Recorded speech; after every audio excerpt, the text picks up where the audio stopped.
Hello बच्चों, मैं हरेंद्र कुशवाहा आपका टॉप एजुकेशन चैनल में स्वागत है। और आज हम लोग बिहार बोर्ड क्लास 9th का पोएट्री सेक्शन का 7th लेसन पढ़ेंगे। आई एम लाइक ग्रास। ग्रास मतलब बच्चों घास, और लाइक मतलब तरह, यानी आई एम लाइक ग्रास का मतलब मैं घास की तरह हूँ। और बच्चों यह एक पोयम यानी कविता है जो पास द्वारा लिखी गई है। तो बच्चों यह पोयम पढ़ने से पहले हम लोग पास के बारे में जानेंगे। Pash was a major Punjabi poet. Major मतलब बच्चों बड़े, यानी पास पंजाबी भाषा के बहुत बड़े कवि थे। और बच्चों उनका जन्म 1950 ईस्वी में हुआ था और 1988 ईस्वी में यानी 38 साल की अल्प आयु में ही उनकी मृत्यु हो गई। हिज इम्पोर्टेंट वर्क्स इंक्लूड लोक कथा, उदादियन, वजन मगर एंड सादे सामियान विच। इंपॉर्टेंट वर्क्स मतलब बच्चों उनकी महत्वपूर्ण रचनाएं, और इंक्लूड मतलब शामिल है, यानी उनकी महत्वपूर्ण रचनाओं में लोक कथा, उदादियन, वजन मगर और सादे सामियान विच शामिल है। The present poem I am like grass translated from Punjabi by Suresh Sethi breathes optimism. Optimism मतलब बच्चों आशावादी, और द प्रेजेंट पोएम मतलब प्रस्तुत कविता। यानी बच्चों प्रस्तुत कविता आई एम लाइक ग्रास जो हम लोग पढ़ेंगे एक आशावादी कविता है जो सुरेश सेठी द्वारा पंजाबी से अंग्रेजी में अनुवाद किया गया है।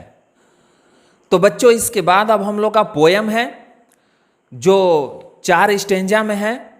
तो पहला स्टेंजा है आई एम लाइक ग्रास, यानी बच्चों मैं घास की तरह हूं। यू कैन चॉप मी, मो मी डाउन। मो मी डाउन मतलब बच्चों कुचलना, और चॉप मतलब हंसिया से काटना। यानी कवि कहता है कि मैं घास की तरह हूं। यू कैन चॉप मी, मो मी डाउन। तुम चाहो तो मुझे हंसिए से काट सकते हो, कुचल सकते हो। But I shall sprout again, लेकिन मैं फिर उग आऊंगा। स्प्राउट अगेन मतलब बच्चों फिर से उग आना, अंकुरित होना। ग्रो यानी बड़ा हो जाऊंगा, एंड बाउंस बैक और फिर पहले की तरह पुनः छा जाऊंगा। यानी बच्चों इस कविता के फर्स्ट स्टेंजा में कवि देश के दुश्मनों से कहता है कि वह घास की तरह है, यदि कोई चाहे तो उसे हंसुआ से काट सकता है, उसे कुचलकर नष्ट या बर्बाद कर सकता है, लेकिन वह फिर अंकुरित हो जाएगा और बड़ा होकर फिर पहले की तरह छा जाएगा। तो बच्चों इसके बाद अब हम लोग का सेकेंड स्टेंजा है you can obliterate my signpost. Signpost मतलब बच्चों निशान, और ऑब्लिटरेट मतलब मिटाना। यानी कवि कहता है कि तुम मेरे निशान को मिटा सकते हो। You can bomb the universities. Universities मतलब बच्चों विश्वविद्यालय। तुम विश्वविद्यालयों को बम से उड़ा सकते हो, उन्हें ध्वस्त कर सकते हो। Reduce the hostels to rubble. Rubble मतलब बच्चों मलबा, और हॉस्टल मतलब छात्रावास। यानी कवि कहता है कि तुम छात्रावासों को मलबे में बदल सकते हो, नष्ट कर सकते हो। You may scorch the slums. Slums मतलब बच्चों गंदी बस्ती, झुग्गी झोपड़ी, और स्कॉर्च मतलब झुलसाना या जलाना। यानी कवि कहता है अपने देश के दुश्मनों से कि तुम चाहो तो झुग्गी झोपड़ियों को झुलसा सकते हो, जला सकते हो, उसे बर्बाद कर सकते हो। But you can not erase my identity. Identity मतलब बच्चों पहचान।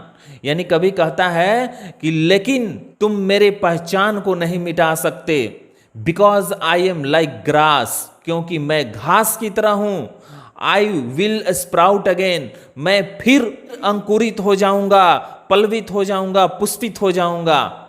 And my mantle shall cover everything. Everything मतलब बच्चों सब कुछ, और मेंटल मतलब आवरण। यानी कवि कहता है कि फिर मैं आवरण की तरह सब कुछ ढक लूंगा, चारों तरफ छा जाऊंगा।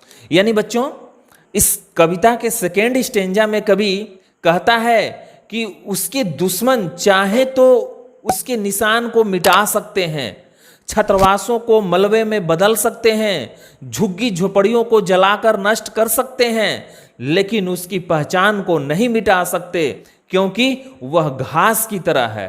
वह अंकुरित होकर बड़ा होकर आवरण की तरह सब कुछ ढक लेगा और चारों तरफ छा जाएगा। इसके बाद बच्चों हम लोग का थर्ड स्टेंजा है, यू में बम बंगा। यानी बच्चों कवि कहता है थर्ड स्टेंजा में अपने देश के दुश्मनों से कि तुम बम से बंगा को उड़ा सकते हो, ध्वस्त कर सकते हो। यू में डिस्ट्रॉय संगरूर, डिस्ट्रॉय मतलब बच्चों बर्बाद करना। कहता है कि तुम चाहो तो संगरूर को भी बर्बाद कर सकते हो, नष्ट कर सकते हो। And reduce the whole district of Ludhiana to ashes, ashes मतलब बच्चों राख, और लुधियाना ये भी पंजाब का एक जिला है, डिस्ट्रिक्ट है। यानी कवि कहता है कि पूरा लुधियाना जिले को तुम चाहो तो राख में बदल सकते हो, but it will be only a matter of time, 2 years 10 years। Matter of time मतलब बच्चों समय की बात। यानी कवि कहता है लेकिन यह समय की बात होगी, 2 साल लगे या 10 साल लगे, before my green mantle cover everything again.